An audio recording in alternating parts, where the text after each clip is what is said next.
നിനക്ക് അല്ലാഹുവിന്റെ സഹായം ലഭിക്കുന്നതിൽ കാലതാമസമുണ്ടാകുന്നത് നീ നിന്റെ കാര്യങ്ങളിൽ അമിതമായി ശ്രദ്ധിക്കുന്നതുകൊണ്ടാണ്.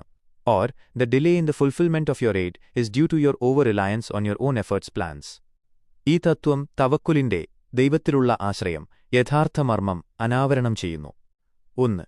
സഹായം ലഭിക്കുന്നതിലെ കാലതാമസം, ദ ഡിലേ ഇൻ എയ്ഡ്. ഇവിടെ സഹായം, എയ്ഡ്, ഫുൾഫിൽമെന്റ് എന്ന് പറയുന്നത് ഭൗതികമായ വിജയങ്ങൾ, പ്രാർത്ഥനകൾക്കുത്തരം ലഭിക്കൽ, പ്രതിസന്ധികളിൽ നിന്ന് രക്ഷപ്പെടൽ, അല്ലെങ്കിൽ ഹൃദയത്തിൽ ലഭിക്കേണ്ട ആത്മീയമായ സമാധാനം എന്നിവയെല്ലാമാണ്. ഒരു വ്യക്തി കഠിനാധ്വാനം ചെയ്യുകയും പ്രാർത്ഥിക്കുകയും ചെയ്യുന്നു, എന്നിട്ടും അവൻ ആഗ്രഹിക്കുന്ന ഫലം ലഭിക്കാതെ വരുമ്പോൾ നിരാശ തോന്നാൻ സാധ്യതയുണ്ട്. ഈ കാലതാമസത്തിന്റെ കാരണം ബാഹ്യമല്ല, മറിച്ച് നമ്മുടെ ആന്തരികമായ സമീപനമാണ് എന്ന് അൽ ഇസ്കന്ദരി ചൂണ്ടിക്കാണിക്കുന്നു.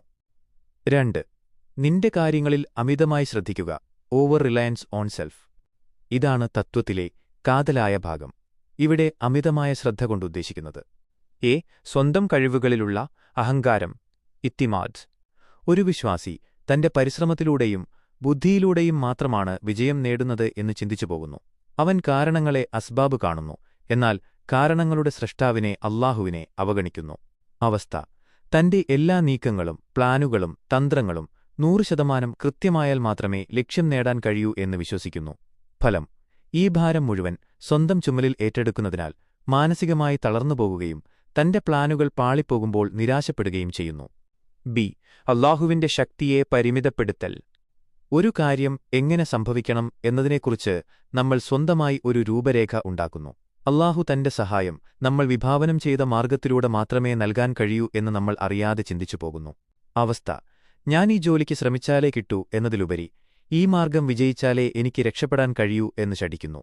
ഫലം: അല്ലാഹുവിന് അസാധാരണമായ മാർഗ്ഗങ്ങളിലൂടെയും ഗൈബ് നമ്മെ സഹായിക്കാൻ സാധിക്കുമെന്ന വിശ്വാസം കുറയുന്നു. ഹൃദയം ലൗകിക മാർഗ്ഗങ്ങളിൽ തളച്ചിടുന്നത്. യഥാർത്ഥ തവക്കുൽ ഹൃദയത്തിലാണ്.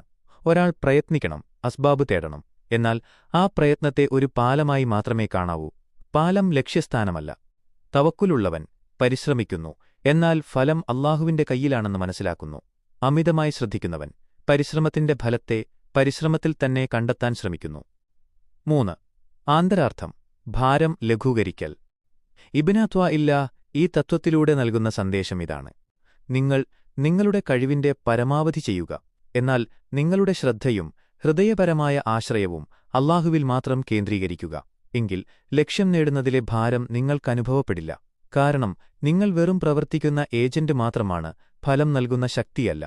നമ്മൾ നമ്മളുടെ കടമ, ഡ്യൂട്ടി നിർവഹിക്കുക. അല്ലാഹുവിന്റെ വിധി, ഡെസ്റ്റിനി നിർവഹിക്കാൻ അവനെ അനുവദിക്കുക. നമ്മൾ നമ്മുടെ പദ്ധതികളിൽ